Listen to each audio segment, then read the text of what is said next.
भारत में वित्तीय वर्ष 1 अप्रैल से शुरू होता है और 31 मार्च को समाप्त होता है।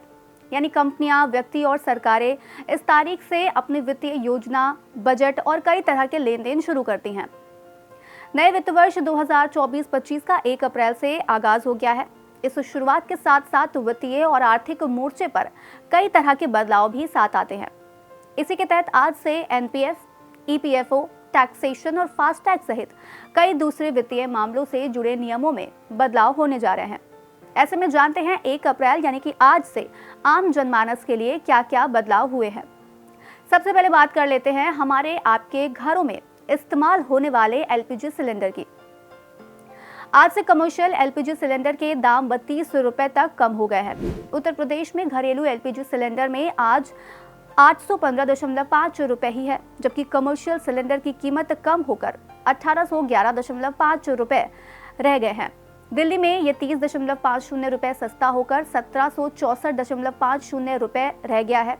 कोलकाता में ये 32 रुपए सस्ता होकर 1879.00 रुपए और मुंबई में 31.50 रुपए कम होकर 1717.50 रुपए का रह गया है। चेन्नई में ये 30.50 रुपए सस्ता होकर 1930.00 रुपए रह गया है। एलपीजी सिलेंडर के बाद बात कर लेते हैं ईपीएफओ में नियमों में क्या बदलाव हुए हैं। ईपीएफओ यानी कर्मचारी भविष्य निधि संगठन की ओर से 1 अप्रैल से नए नियम लागू हो गए हैं। इस नियम के तहत ईपीएफ खाता धारक जैसे ही अपनी जॉब चेंज करेंगे, उनके साथ ही उनका पुराना पीएफ बैलेंस नए खाते में ट्रांसफर हो जाएगा। इसका फायदा ये होगा कि अब नौकरी बदलने के बाद आपको अपना पुराना पीएफ बैलेंस नए खाते में ट्रांसफर करने की जरूरत नहीं होगी, ये ऑटोमेटिक हो जाएगा। NPS, pension fund regulatory and development authority यानी पीएफआरडीए ने नेशनल पेंशन सिस्टम यानी एनपीएस में नई सिक्योरिटी लेयर लॉन्च की है।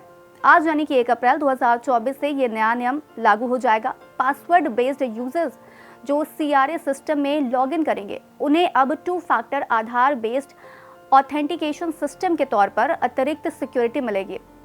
इसके बाद है टैक्स रिटर्न में नए नियम की। सरकार ने आज से आयकर दाताओं के लिए न्यू टैक्स रिजीम की व्यवस्था को पूरी तरह से लागू कर दिया है। अब आयकर रिटर्न भरते समय आपको डिफॉल्ट में न्यू टैक्स रिजीम ही मिलेगा। अगर कोई पुरानी टैक्स रिजीम के अनुसार रिटर्न दाखिल करना चाहता है तो इसे ऑप्शन पर जाकर सेलेक्ट करना होगा। केंद्र सरकार ने 2020 में न्यू नियमों में बदलाव किया था। न्यू टैक्स रिजीम में कोई डिडक्शन लागू नहीं होता है। न्यू टैक्स रिजीम में 3 लाख तक की आय टैक्स फ्री रहेगी। 3 से 6 लाख तक 5%, 6 से 9 लाख तक की इनकम पर 10% और 15 लाख तक की कमाई पर अधिकतम 25% टैक्स भरना होगा। अगर कोई ओल्ड टैक्स रिजीम चुनता है तो उसे 2.5 लाख तक कोई टैक्स नहीं देना होगा। 2.5 से 5 लाख तक 5%, 5 से 7.5 लाख तक 20% और 10 से 20 या ज्यादा पर अधिकतम 30% टैक्स चुकाना पड़ेगा। इसके बाद आज से इलेक्ट्रिक कार बनाने वाली कंपनियों जैसे कि टोयोटा और टाटा ने गाड़ियों की कीमतों में इजाफा किया है। अब अलग अलग मॉडल और वेरिएंट के हिसाब से दाम बदल जाएंगे। कुल मिलाकर इलेक्ट्रिक गाड़ियां खरीदना महंगा हो चुका है। सरकार ने faster adoption and manufacturing of electrical vehicles यानी फेम 2 के अंतर्गत मिलने वाली सब्सिडी बंद करने का फैसला लिया है। फिलहाल इस योजना में 22,500 रुपए तक की सब्सिडी मिल रही थी। हालांकि आज से सरकार ने इलेक्ट्रिक मोबिलिटी प्रमोशन स्कीम यानी ईएमपीएस लागू की है। इसके तहत 31 जुलाई 2024 तक इलेक्ट्रिक 2 व्हीलर पर 10,000 रुपए और 3 व्हीलर पर 25,000 रुपए तक सब्सिडी मिलेगी।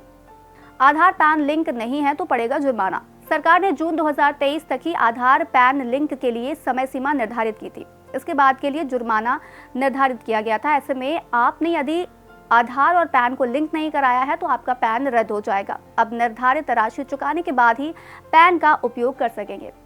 फास्टैग का केवाईसी नहीं होने पर जुर्माना। 1 अप्रैल से बिना केवाईसी वाले फास्टैग को बैंक डीएक्टिव कर देगा। इससे आपसे टोल काउंटर पर 2 गुना राशि वसूली की जाएगी। विदेशी ईटीएफ में निवेश पर रोक। शेयर बाजार regulator security and exchange board of India यानी सेबी ने 1 अप्रैल से म्यूचुअल फंड के जरिए विदेशी ईटीएफ यानी एक्सचेंज ट्रेडेड फंड में निवेश पर रोक लगा दी है। यानी अब आप ऐसी म्यूचुअल फंड स्कीम्स में इन्वेस्ट नहीं कर पाएंगे जो फॉरेन ईटीएफ में पैसा लगाती हैं। सेबी का आदेश विदेशी ईटीएफ में निवेश की अधिकतम सीमा $1 बिलियन यानी कि 8,332 करोड़ रुपए के करीब पहुंचने पर लागू हुआ है। सेबी ने इस संबंध में भारत में म्यूचुअल फंड हाउसेस की प्रमुख संस्था association of mutual funds in India यानी AMFI को पत्र भी लिखा है।